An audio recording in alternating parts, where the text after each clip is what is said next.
Hello everyone, welcome back to another video. I'm sorry I wasn't able to post the past 2 days. I got strep throat and I couldn't even talk. It was terrible. Anyway, welcome back to another video, especially to my viewers in Jamaica and especially my most viewed city on my entire YouTube channel from Kingston, Jamaica. We're going to be talking about Hurricane Mellisa, and as you already know, it's been all over the news. And look at that amazing, beautiful eye. Obviously, it's not actually beautiful if you're inside of it. But as you can see, this hurricane is just getting stronger. You saw some convection burst on the north side fade. But this eye, as you can see, it is not getting smaller. It is staying the same. If anything, the cloud tops are getting higher. This storm is just strengthening. It might start weakening soon, but it's not going to help. We said, the National Hurricane Center literally said in its discussion, it doesn't matter whether this hurricane makes landfall as a Category 4 or Category 5. Okay, if you looked at the Saffir-Simpson hurricane scale, both of those hurricane categories are considered under catastrophic damage. So this island is getting about the same amount of damage. There's not a massive difference between them, or a big notable difference between them. Though it is looking like it's going to be a Category 5 landfall where tons of structures are going to fail, complete structural damage. Walls and ceilings are going to fall. Basically, tornado-like damage for most of the island.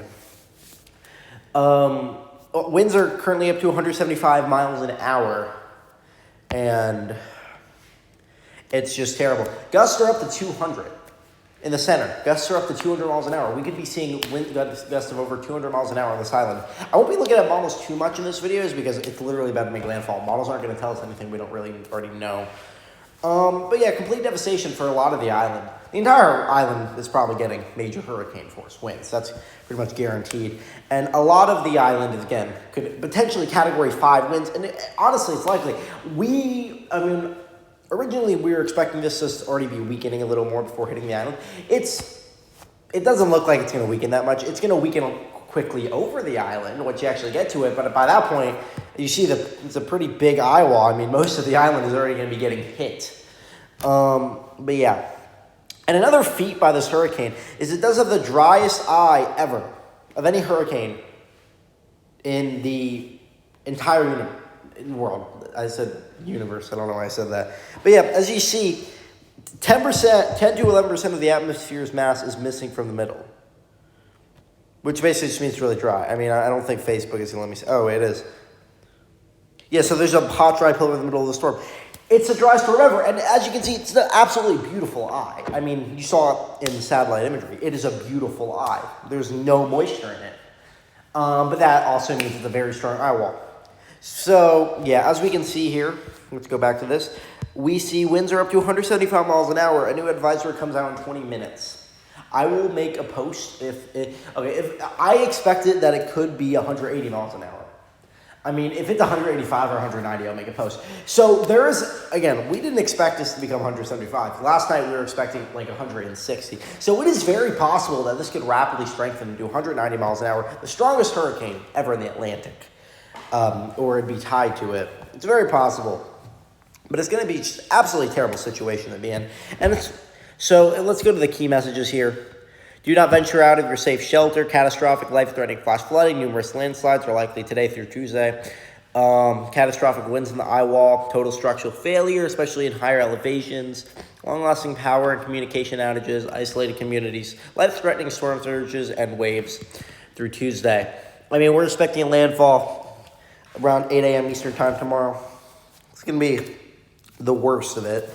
And then as you get into late Tuesday, it's going to be leaving. I mean, it'll still be terrible, and then it's going to go towards Cuba. I'm going to talk a little bit more about Cuba in this video. I'll try to post another video tomorrow or Wednesday. Not Wednesday. Wednesday would be way too late. I'll try to post another video tomorrow about Cuba, the Bahamas, and then eventually later in the week, maybe some Bermuda specific, maybe all together.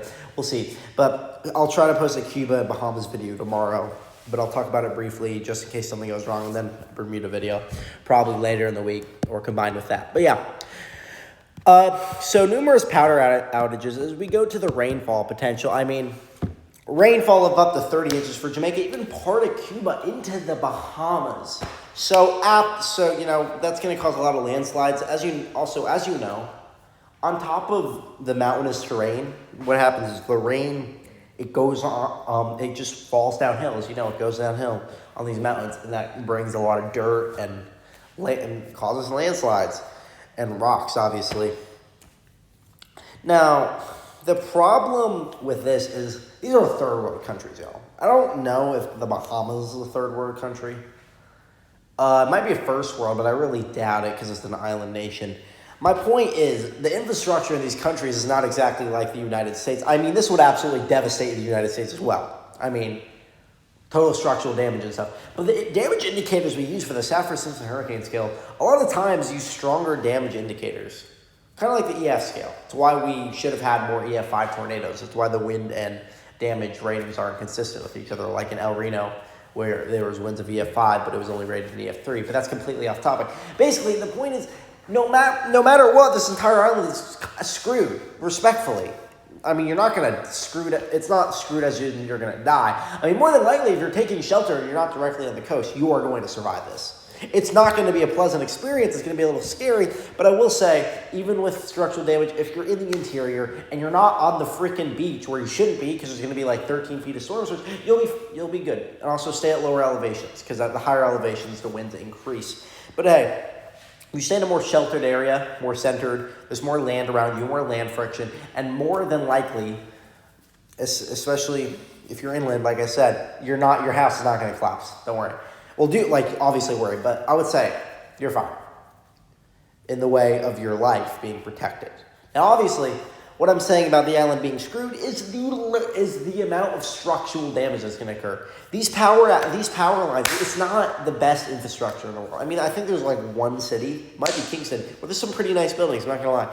And I'm not saying I'm just saying it doesn't have the infrastructure to survive this. Neither does the United States. It's a Category 5 hurricane, but even less this station, especially into Cuba and the Bahamas. So that's going to cause terrible power outages. If we go to the rip currents, I'm going to only assume that, high rip currents because of this. But that's not the point. If we go to the public advisory here, you see winds of up to 175 miles an hour. And if we go to the forecast advisory, we see in the center winds of up to... Oh, wait, did that update? 2100 UTC. Oh, okay. Okay, so this just updated, I think, right here. Hold on, wait. I think this just updated in the video. Okay, we're still at winds of 175 miles an hour. And warnings issued for the Bahamas. Okay, so they just upgraded the... Okay, well, that was good timing. Okay, so it's supposed to weaken. And it's going to weaken to 165 miles an hour. So this might not... So it doesn't really matter, again, if it becomes the strongest hurricane in the Atlantic or not. There's not this 15, 20 mile an hour difference isn't going to make any difference. But yeah, we're expecting a Category 5 landfall, high end actually, over Jamaica, and then it's going to leave the island as a Category 4, basically, still. So it's going to be devastating damage. Gusts of up to 185 knots. If I am not mistaken, that is like 215 miles an hour. So, yeah, it's not a good situation to be in. Again, back to the public advisory. I got to stop clicking off that.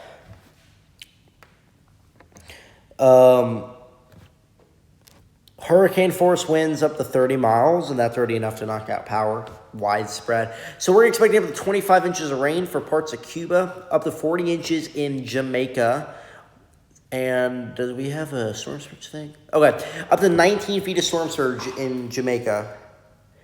And then only in Montego Bay, 1 to 3 feet. So not nearly as bad in Montego Bay, but it is on the away side. It's where the side of Jamaica, where this is making landfall, it's on the opposite side. And then storm surge up to 11 feet in Cuba. So we're really going to be watching that. Everything I just said for Jamaica, it's going to be the same for Cuba. The only thing that might be different is that obviously it's not the entirety of Cuba, and also there's not going to be complete structural damage. But power outages, roofs potentially torn off again. And then as we go into Bermuda, widespread power outages. We'll see what happens with that. Internet outages, et cetera, et cetera. I'll try to make another video on this tomorrow or another day. But and also start making local and Florida forecasts. So if there's any if you're watching, thank you for watching till the end of the video.